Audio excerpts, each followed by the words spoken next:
Hello, I'm Sophie, a fourth year DPhil student at University of Oxford, and thank you for being interested in my poster.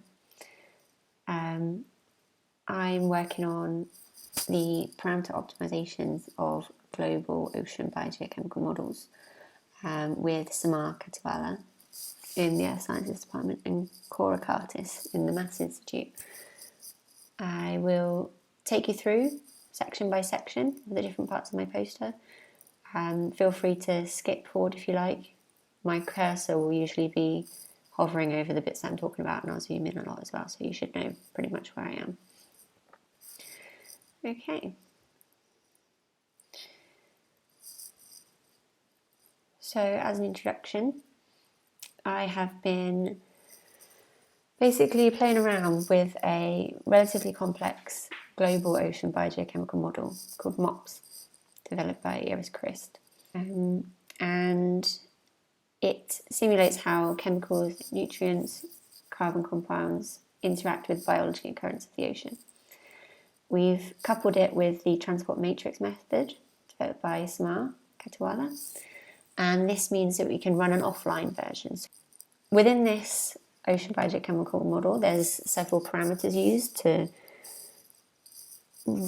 represent some processes that are just too small scale or too computationally expensive to explicitly compute. And these parameters are what we may need to tune and calibrate to real observations so that we can improve the performance of the model. And you can do this using either subjectively or systematically. What I've been doing is trying to do it systematically, which is usually more computationally expensive. So you can do this by using an optimizer to minimize the misfit between the model outputs and real observations, so that you find the smallest misfit by tweaking these parameters to find the optimal parameter configuration. And the way to check to make sure your optimizer is working properly and works on your model and problem setup is to, instead of using real observations, you use synthetic observations, which have been created by a previous model run with a known parameter configuration. And if the optimizer successfully recovers these parameter values that created the synthetic observations, then you know that you have found your global optimum, which is the best parameter configuration within your parameter space.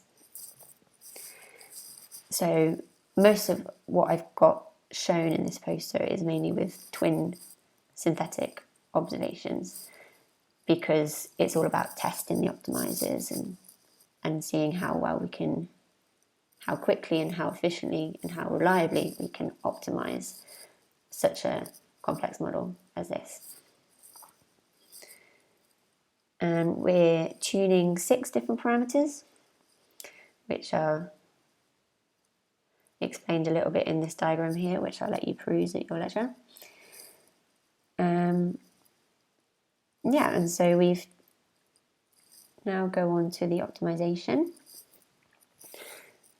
And there is an evolutionary algorithm called CMAS, which is an optimizer which tries to find the global optimum within your parameter space, and for the first time was applied to a global ocean biogeochemical model by Christ and others in 2017, which we have replicated again with our misfit and shown that it can successfully optimize all 6 of our parameter values within about 1,700 evaluations of the MOPS model.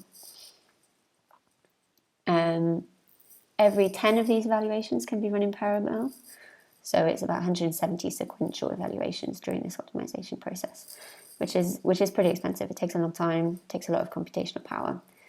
But as we have a look in these figures, this is our misfit reduction over the optimization process.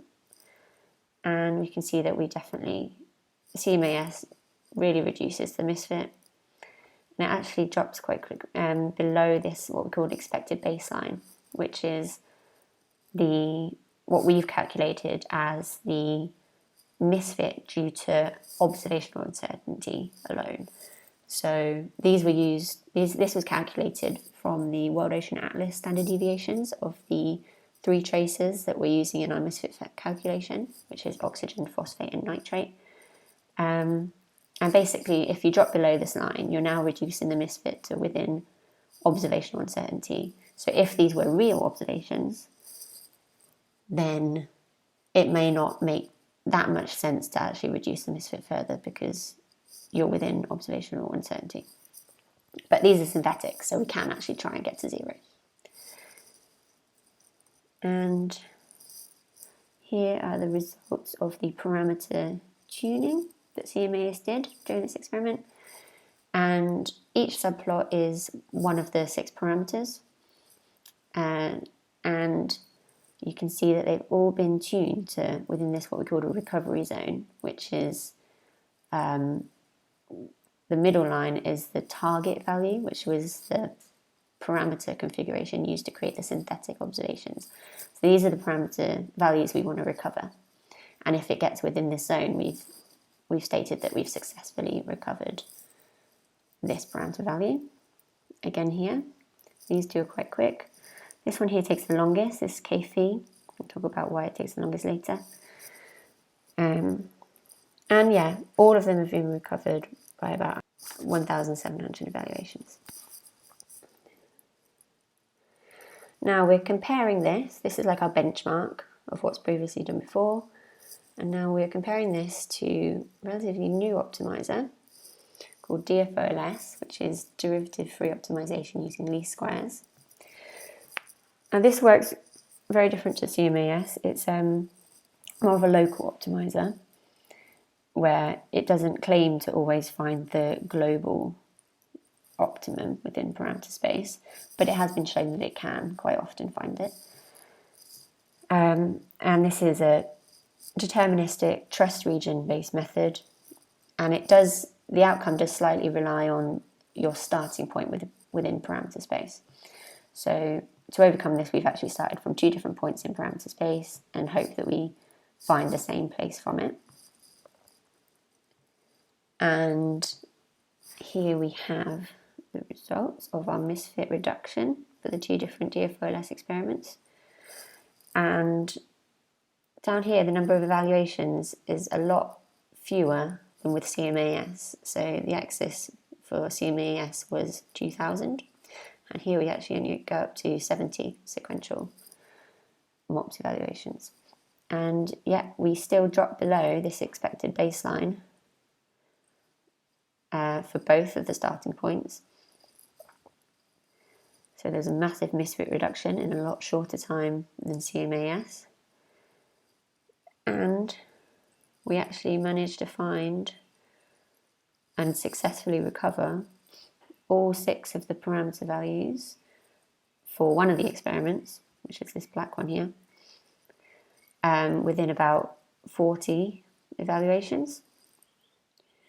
Whereas previously it was 1,700 evaluations required for CMAS. And the other one actually struggled with K phi, which I will explain later. It's because the misfit function was least sensitive to this parameter, so it didn't always recover it.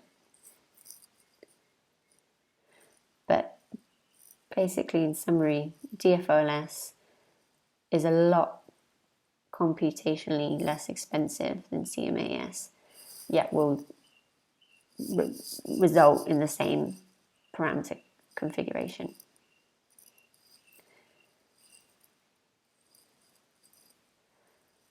So now, because I wanted to understand a little bit why K phi had so much trouble, I thought a parameter sensitivity study would be the best thing. And parameter sensitivities, especially when you're looking at the whole parameter space, which is global sensitivities, are very computationally expensive because you need to run the model a lot of times in different parts of the parameter space. So to overcome this, I actually created a surrogate model of the misfit function, not of the model outputs, So I'm not trying to replicate the distributions of all of the traces after a model run, but I'm actually just creating a surrogate of the misfit between observations and the model. So it's a lot less information to have to try and replicate. And to understand how many training samples I need for this surrogate, I actually created 6, each with various training sample sizes, spread on a Latin hypercube throughout the parameter space. And here, this is the surrogate models were Kriging. We used the Kriging method for this, which is where the Kriging assumes that your function is a Gaussian process and can be fully described with a mean and covariance. Basically, we're just trying to get an inexpensive way of evaluating the misfit function at any point in parameter space, which is what we've created with the Kriging surrogates, using a few samples of the true misfit function. And here we've got some validation plots on the left. This is the validation plot of the Kriging surrogate that was created, which was trained with only 50 samples of the true misfit function. And on the right is with more training samples, just to see how many samples we actually need to create a good surrogate model. On the bottom axis, we have the true misfit values, and on the Y, we have the Kriging misfit values. Ideally, they would all plot along this Y equals X red line. But there is some scattering, more so with the fewer training samples, which makes sense. Like the more training samples you give the surrogate, the more information it has to provide accurate predictions.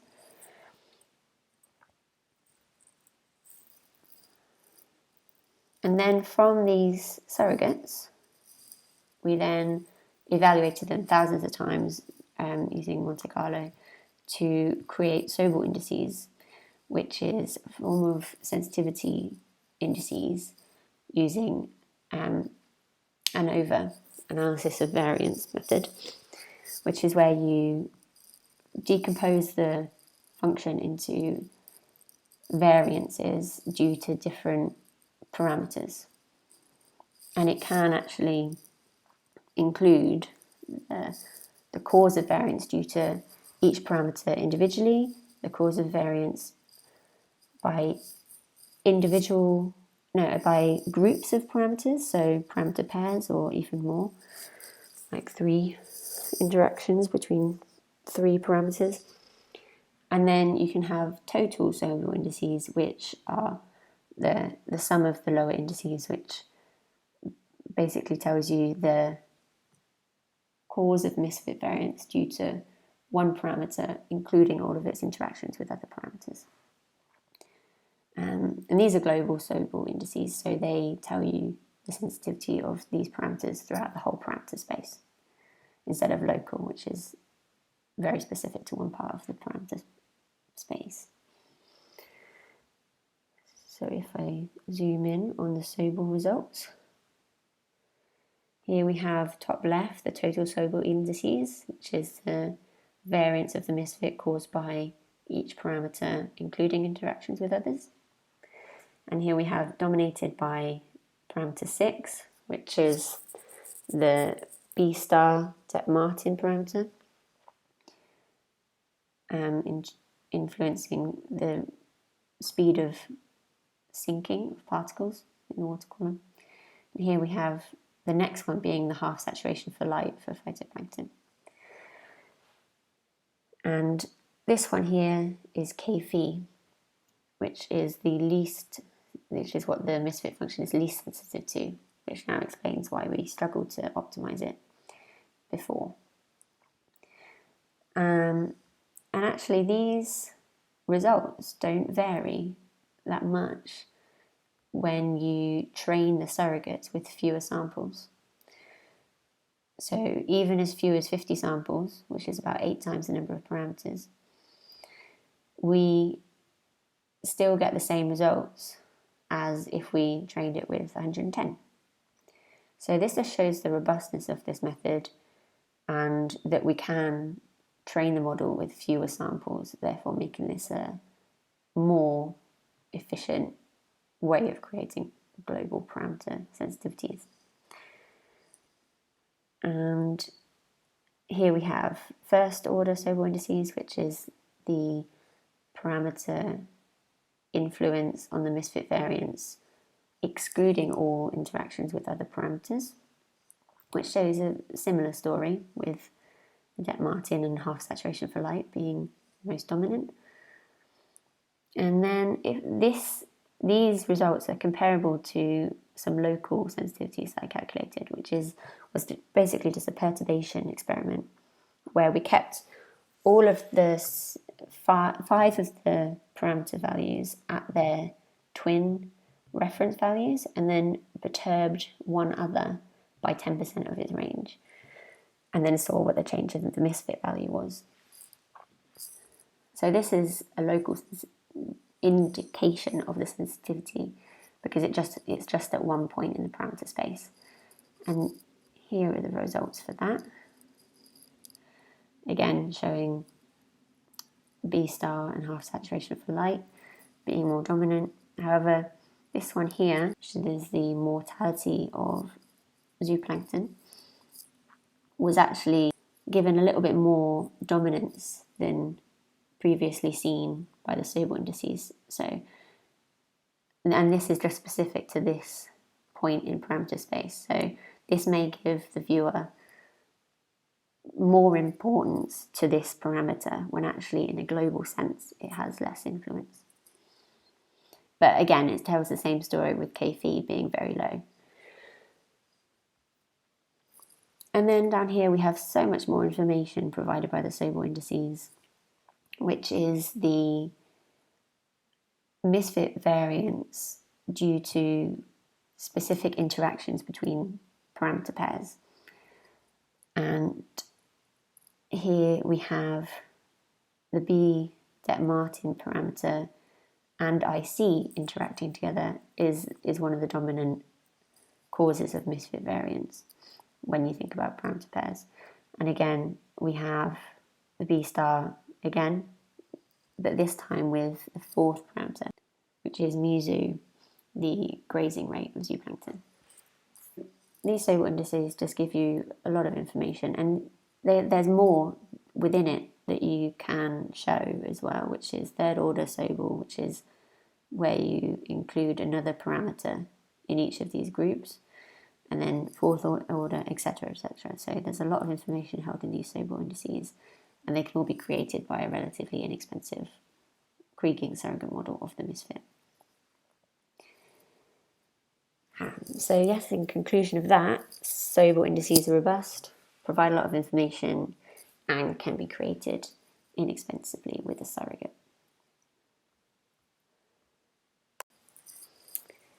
So we've found a nice quick way to calibrate the parameters. We've also shown a computationally inexpensive way to produce global parameter sensitivities as well.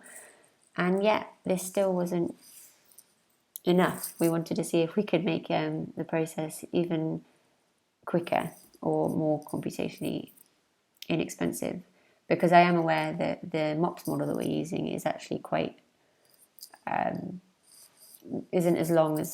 it doesn't take as long to run as a lot of other global ocean biogeochemical models, such as Pisces or Medusa. So any way to reduce the expense of these methods, I'm sure will be much appreciated. So we also looked at whether we could shorten the spin-up time of these models during optimization. So the model spin-up time is used to equilibrate the model from whatever initial conditions you start with, whether they're uniform or a previous model run.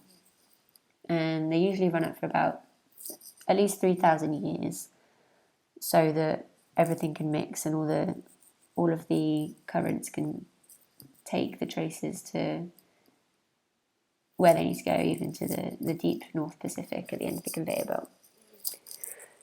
And this is why it takes a long time for ocean biogeochemical models to run. And we thought, if the misfit at the end of an equilibrated run is similar to the misfit of a shortened spin-up, then why can't we optimize a shortened spin-up and then use those optimal parameter values in a model with a 3,000 year spin-up? This would save a lot of time. And so we tried it with the DFOLS optimizer, and we are still using twin synthetic observations. So we are calibrating 6 parameters within the MOPS model to synthetic observations which were created by a 3,000 year spin-up. And in these optimization experiments, we were calibrating to a 500 year spin-up in the black line, 1,000 year spin-up in the blue, 2,000 in the red, and 3,000 in pink. This is our misfit reduction during the DFOLS optimization. And you can see the shorter the spin-up, the less successful the optimization because of the less misfit reduction.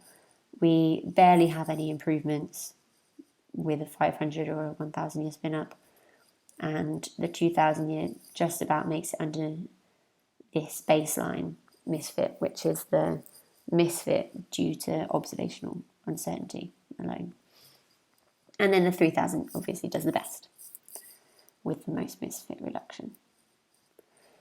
If we have a look at the tuning of these 6 parameters by each of the experiments, we have the target values in dashed lines. So these are the twin parameter values which created the synthetic observations and the ones that we want to recover. And the black and blue lines, which is the 500 and 1,000 year spin-ups, they do pretty poorly, especially for this one here, and this one here. And it's really the 2,000 and 3,000 that manages to recover most, if not all, parameter values. So we failed in that respect, and we wanted to know why. And so we needed to understand the relationship between the misfits after 3,000 years and misfits after shorter spin-up times. Because if they relate in a linear way, then hope is not lost. But if they are non-linear, then we can't really use a shorter spin-up to indicate the misfit after a longer spin-up. So we ran MOPS 90 times throughout parameter space with various parameter configurations, and we plotted the global misfit after a 3,000 year spin-up and shortened year spin-up. So this one here is a scatter plot of the misfit after a 3,000 year spin-up and a misfit after a 2,000 year spin-up, and pretty much a linear relationship here. So a misfit after a 2,000 year spin-up correctly indicates what the misfit will be after a 3,000 year spin-up. Therefore, that's why we could optimize with a 2,000 year spin-up pretty well. However, when you start to reduce the spin-up time, like here, where we have it, the misfits plotted for a 3,000 year spin-up against a 1,000 year spin-up, we have this non-linear tail here, whereby quite a large misfit after 3,000 years incorrectly corresponds to quite a low misfit after 1,000 years. So this is misleading, and this is why the optimization of a 1,000 year spin-up didn't result in the correct optimal parameter configuration. And again, this nonlinear tail just gets more prominent when you compare the equilibrated misfits to a 500-year misfit. And again, after 100 years, it's even worse. So we wanted to understand why this nonlinear tail occurs. And here we have dug into this nonlinear tail a little bit more. So each plot is exactly the same as this one. So the points, locations are all the same. It's just the global misfit after a 3,000 year plotted against the global misfit after a 500 year spin up. But it's the colours that change. The colours have been, each plot has been coloured according to that parameter value for that model run. And this is for each of the 6 parameters. And you can see in this one here, where this nonlinear tail, it doesn't really stand out in any particular way. However, when you get to the half saturation for light, the nonlinear tail corresponds to low values of IC, as does for the Debye-Martin B parameter. And the others are pretty sporadic with their colours. So this led me to say that this nonlinear tail occurs when you have a low value of B and or a low value of half saturation for light. And actually the end of the tail here is where we have both low values for B and half saturation for light. So whereas you can actually have some higher values here. So it's dominantly caused when you have a low B, but also with a low IC. And that is because both of these parameters influence in some way the transport of organic matter to the deeper ocean, where timescales are longer and you need a longer spin-up time to fully equilibrate that misfit signal. For example, if we were to break this one down further to a certain region, which is the North Pacific, and for a certain tracer, which is phosphate, here we have the relationship between the equilibrated misfit for phosphate in the surface North Pacific, and here we have the same misfit after a 500-year spin-up. We have this misfit nonlinear tail again, but this is the other side of the y-intercept. Whereas when you look at the similar on the next subplot, which is the same but for the deep North Pacific Ocean, we have this nonlinear tail down at underneath the y-intercept, as seen before. So we have this opposing misfit signal in the surface in the deeper ocean, specifically for the Pacific. And the Pacific Ocean is at the end of the conveyor belt, so it needs a longer time to fully equilibrate this misfit signal as it propagates through the ocean. And a 500-year spin-up just isn't long enough to see that, which is why we get this nonlinear tail. And I think why it switches between the surface and the deep as well, because you have this opposing misfit signal, because you have organic matter in the surface moving into the deeper ocean. So you have that reduction of organic matter and nutrients and traces in the surface moving into the deeper ocean. And this nonlinear tail happens with the B star parameter and the IC parameter because they both influence the vertical transport of organic matter, B star more so than the other. Now the other 4 parameters may also have a similar influence on this misfit relationship. However, because as we've seen before, the sensitivity of the misfit function to these 2 parameters in particular seem to dominate B star more so than IC, which may be why this misfit non-linear tail seems to also be associated with specifically low B parameters values, more so than IC. So this may be that all 6 of these parameters influence this non-linear tail. However, all we're seeing is what is dominating the misfit. So it's quite difficult to differentiate between whether or not we see this just with certain parameters or whether we would see that with all of them if they were equally dominating the misfit function. But as this nonlinear tail is mostly associated with B star and IC, these are the ones we've been looking at mainly. So this Debye-Martin parameter is related to the vertical sinking speed of organic matter and particles as it falls through the water column. So a low B star actually means that you have faster sinking. Therefore, you have less time for the particles in the organic matter to remineralize in the surface. Therefore, more reaches the deeper ocean and the surface is stripped of nutrients.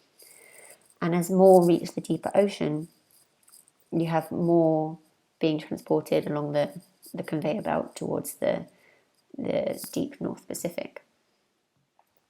And something similar happens with half saturation for light as well, because the half saturation for light is related to the amount of light needed for phytoplankton to work at their maximum rate. And so a low IC means that phytoplankton can thrive more in higher latitudes where there's lower light. And high latitudes is where you actually have a lot of this deep convection from the surface to the deeper ocean, thereby bringing down nutrients and this organic matter into the deeper ocean.